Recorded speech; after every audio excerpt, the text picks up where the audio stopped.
दोस्तों नमस्कार, आप देख रहे हैं हेलो न्यूज वर्ल्ड, सोच बेहतर कल की।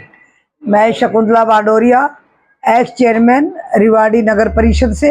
मैं अपनी तैयारी कर रही हूँ और जोरों से मेरी तैयारी चल रही है और मैं लंबे समय से एक सिपाही की तरह कांग्रेस पार्टी की सेवा करी है।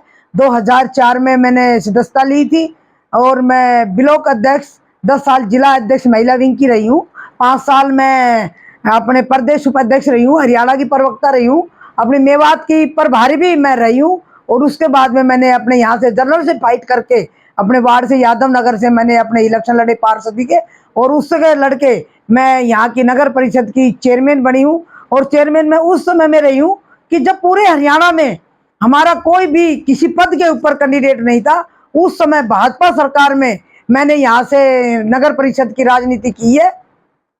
मैम, देखते हैं कि जहां बावल विधानसभा की बात करते हैं तो जो भी कार्यकर्ता हो, चाहे बीजेपी का हो चाहे कांग्रेस, बताया जाता है कि जब तक इंद्रजीत सांसद का आशीर्वाद ना मिले तब तक कोई जीतता नहीं। तो आपका आशीर्वाद किधर रहेगा? आप तक किसका आशीर्वाद रहेगा? ऐसा है, पहली बात तो मैं आपको ये बताऊंगी कि आशीर्वाद तो भगवान का होता है, भगवान से बढ़ के कोई बड़ा नहीं होता है। ये सब इंसान परमात्मा के नीचे है और परमात्मा से बड़ा कोई आशीर्वाद नहीं होता है। मैं तो अपने आप को पहले स्थान पे देख रही हूँ, क्योंकि मैंने आपको बताया कि एक महिला होते हुए मैंने पार्टी की, जब झंडा उठाया था, जब चौटाला सरकार में कोई झंडा उठाने वाला नहीं था, जब हम प्रभात फेरी लगाते थे तो कुल 10-11 आदमी होते थे रिवाड़ी में, तो उस समय हमें झंडा उठाया था। उसी विश्वास पे, उसी मेहनत से आज कांग्रेस का समय है, हवा है, तो कोई कहीं से हर तरह से नजर आ रहे हैं। मैं पूछूंगी, ये लोग जब कहाँ थे जब बिल्कुल हवा नहीं थी उस कांग्रेस की। हरियाणा में विधानसभा चुनाव नजदीक है, आप दावेदारी कर रही हैं, तो क्या देख रहे हैं, क्यों आपने चुनाव लड़ने का निर्णय लिया? भैया, मैंने चुनाव लड़ने का निर्णय ये लिया है कि एक तो मेरा ये है कि मैं सेवा करना चाहती हूँ कि परमात्मा मुझे सेवा का मौका दे, क्योंकि मेरे धार्मिक विचार है। मैं भगवान से भरोसा ज्यादा करती हूँ, मैं गुरुमुख भी हूँ, अपने गुरु का नाम ले। तो मेरी कुछ दिली इच्छा नहीं है, मैं ये चाहती हूँ कि परमात्मा मुझे मौका दे, तो मैं जनता की सेवा करना चाहती हूँ और मेरा कोई ध्येय नहीं है। मौजूदा सरकार है, पहले जेजेपी सरकार भी आपने देखी, भाजपा जेजेपी की दोनों की गठबंधन की सरकार थी, मुख्यमंत्री भी बदले गए, तो विकास कार्यों को लेकर कैसा महसूस करते हैं? बावल विधानसभा क्षेत्र, उसमें विकास हुआ या नहीं हुआ?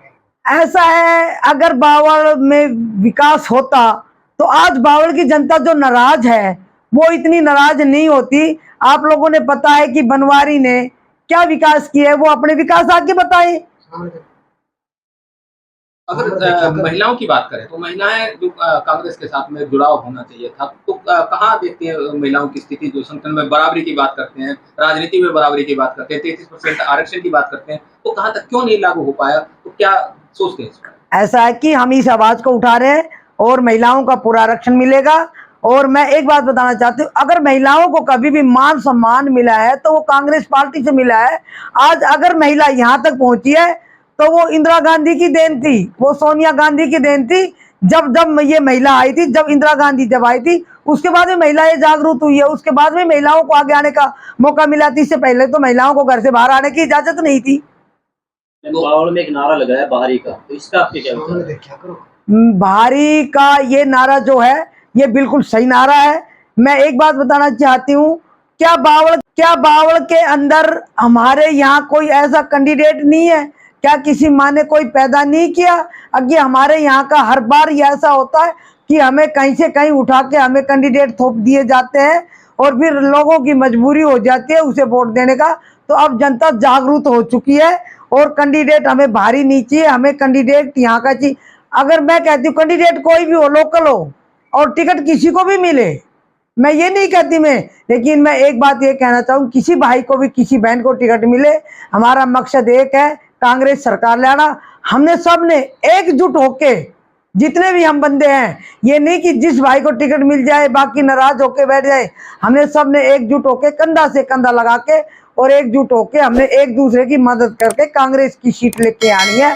और अगर अब की बार 91 से लेके अब तक कांग्रेस नहीं आ रही है, और अगर अब की बार हम भूल गए तो हमें बहुत बड़ा पछतावा होगा इस चीज का।